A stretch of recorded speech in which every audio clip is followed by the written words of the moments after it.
Assalamualaikum warahmatullahi wabarakatuh. Saya Akila Nur Fitriani dengan NIM 13519100088 dari A219 akan menjelaskan tentang rancangan penelitian eksperimen. Sebelum membahas tentang rancangan penelitian eksperimen, mari kita simak mengapa saya memilih rancangan penelitian eksperimen.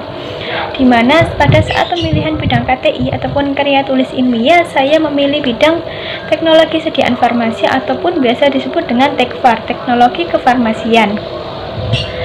Mari kita simak apa yang disebut dengan rancangan penelitian eksperimen. Rancangan penelitian eksperimen adalah rangkaian yang dikembangkan untuk mempelajari korelasi hubungan antara sebab dan akibat. Jadi ada sebab dan ada akibat yang setelah diberi perlakuan dan diberikan manipulasi pada saat penelitian pada objek tersebut yang diteliti.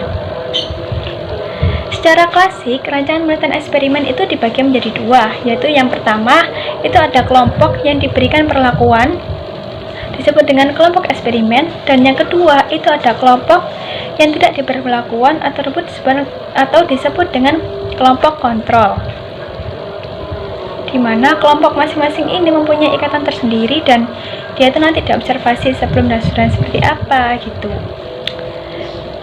Pada rancangan penelitian eksperimen itu ada 3 ciri esensial rancangan eksperimen, di mana 3 ciri tersebut adalah yaitu 1. Memanipulasi suatu variabel, yang kedua mengamati perubahan pada variabel lain, terus yang ketiga ada pengendalian pengaruh variabel yang tidak diketahui. Berdasarkan modus penelitian, rancangan penelitian eksperimen ini dibagi menjadi dua, yaitu ada rancangan penelitian eksperimen yang murni dan ada rancangan penelitian eksperimen yang semu. Mari kita simak apa yang disebut dengan rancangan penelitian eksperimen yang murni dan ada dua jenis eksperimen ada dua jenis rancangan penelitian eksperimen. Yang pertama itu ada rancangan eksperimen yang murni, dan yang kedua ada rancangan eksperimen yang semu ataupun kausal. Rancangan eksperimen murni sendiri itu ada dibagi menjadi 3 jenis, yaitu yang pertama ada randomized control group, pretest, post-test design, di mana satu kelompok tersebut itu diberikan perlakuan dan satu kelompoknya lagi diberikan kontrol. Jadi diobservasi akibatnya seperti apa. Terus kalau yang kedua itu ada randomized Solomon Group desain, di mana dilakukan menggunakan beberapa kelompok, di mana satu kelompok digunakan diberi perlakuan dan beberapa kelompok diberi perlakuan dan kelompoknya lain diberikan sebagai kontrol, lalu diobservasi hasilnya seperti apa, seperti itu.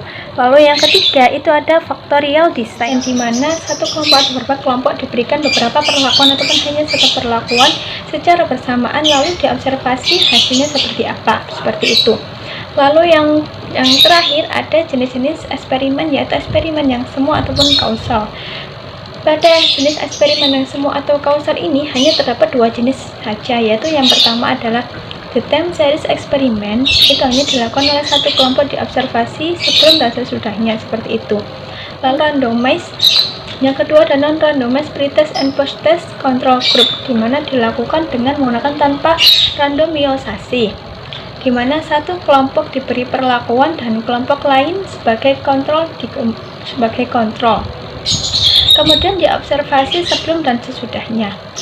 Nah, untuk membedakan antara jenis eksperimen rancangan yang semu ataupun yang kausal dengan rancangan yang eksperimen yang murni, itu bisa dibedakan dengan cara kalau yang eksperimen murni itu hanya dievaluasi pada saat sesudahnya saja, baik itu sudah diberi perlakuan ataupun sudah tidak diberi perlakuan. Tetapi kalau yang jenis eksperimen yang semu ataupun kausal itu di observasinya itu sebelum dan sesudah diberi penelitian, baik yang sudah diberi penelitian, baik yang sudah diberi perlakuan dan sebelum diberi perlakuan. Jadi dua-duanya itu diobservasi seperti itu. Kurang lebihnya. Selain dari eksperimen semu dan eksperimen murni, terdapat juga prarancangan eksperimen. Sedangkan prarancangan eksperimen itu ada 3, yaitu ada one group design, one group pretest post-test design, dan the static group comparison. Selain dari rancangan 3 itu tadi, berarti dapat disimpulkan bahwa rancangan eksperimen ini terdapat berbagai macam jenis rancangan eksperimen. Yang pertama itu ada tadi rancangan semu, rancangan murni, terdapat juga sebelum buat rancangan eksperimen, terdapat juga rancangan pra-eksperimen. Semoga bermanfaat apa yang saya sampaikan dalam video kali ini, dan semoga dapat dipakai untuk pembelajaran dan bermanfaat untuk semuanya. Jangan lupa untuk selalu tetap belajar, tetap menjaga diri di rumah, dan selalu menjaga jarak, menerapkan disiplin dan kesehatan, protokol kesehatan. Sekian dari saya, Akila Nurfitriani dari A219.